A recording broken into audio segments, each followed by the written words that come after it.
Ganpati बाप्पाचं decoration आम्ही कसं केलं होतं तर तो व्हिडिओ मी आज तुमच्यासाठी घेऊन आली आहे.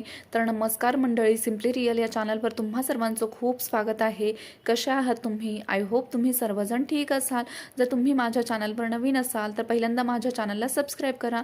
मार्केटमध्ये तर डेकोरेशनसाठी खूप साऱ्या वस्तू अवेलेबल आहेत, पण आम्ही असा विचार केला होता की आपण आपल्या स्वतःच्या हाताने थोडंफार का होत नाही पण काहीतरी क्रिएटिव्ह करण्याचा प्रयत्न करूयात. कारण आपल्या डेली लाईफमध्ये कसं असतं, ऑफिसची कामं असतात, घरची कामं असतात, त्यामुळे अशा गोष्टींसाठी आपल्याला वेळही मिळत नाही आणि कुठेतरी ह्या गोष्टी खूप मागे पडत चालल्या आहेत. त्यामुळे हा विचार केला की आपण घरातल्या घरातच काहीतरी करूयात. त्यासाठी पहिल्यांदा आम्ही शॉपमध्ये गेलो आणि हे ग्लिटर पेपरसुद्धा आम्ही आणलं होतं आणि क्राफ्ट पेपरसुद्धा आणले होते आणि त्याचंच क्राफ्ट आम्ही अशा पद्धतीने रेडी केलं होतं. एक 2-2 कलरचे पेपर आम्ही एकमेकांशी फोल्ड करून फ्लावरसारखं आकारामध्ये त्याला जोडून घेतलं होतं. पहिल्यांदा तर ह्या गोष्टी काही सुचतच नव्हत्या, पण जेव्हा पेपर वगैरे आणले, जेव्हा असे फ्लावर्स क्रिएट केले, तेव्हा हे कलर कॉम्बिनेशनसुद्धा खूप छान वाटत होतं. तर तुम्हाला हे कलर कॉम्बिनेशन क्राफ्ट पेपरचं कसं वाटलं ते तुम्ही मला कमेंट करून नक्की सांगा. आणि करत असताना ऐन वेळेला खूप साऱ्या आयडिया सुचत होत्या, पण असं झालं होतं की नेमकं आम्ही गणपती बाप्पा ज्या दिवशी येणार आहेत त्या दिवशीच मॉर्निंगला उठल्यानंतर हे सगळं करण्यासाठी घेतलेलं होतं. त्यामुळे वेळ खूप कमी होता.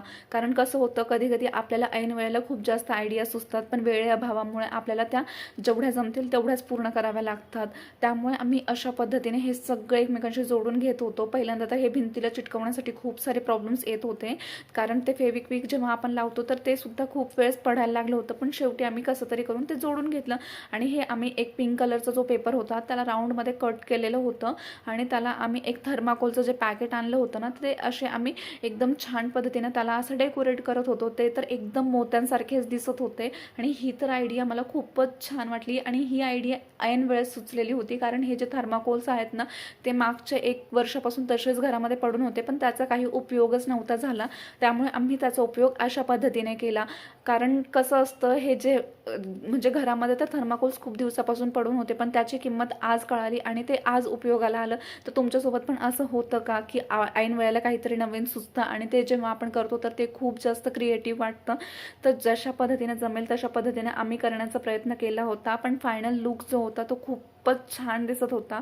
तर तुम्हाला आमचं हे डेकोरेशन कसं वाटलं ते तुम्ही आम्हाला कमेंट करून नक्की सांगा. आणि जर माझ्या चॅनलवर नवीन असाल तर माझ्या चॅनलला नक्की सबस्क्राईब करा. तर तुम्ही डेकोरेशनमध्ये काय केलं ते तुम्ही मला कमेंट करून नक्की सांगा आणि तुम्हाला आमचं डेकोरेशन आवडलं आहे का ते सुद्धा तुम्ही मला नक्की सांगा. आणि हे फायनल लुक तर मला खूप जास्त आवडलं होतं आणि ज्यांना कोणाला हे दाखवलं तर त्यांना सुद्धा खूप जास्त हे आवडत होतं. त्यामुळे तर मन खूप जास्त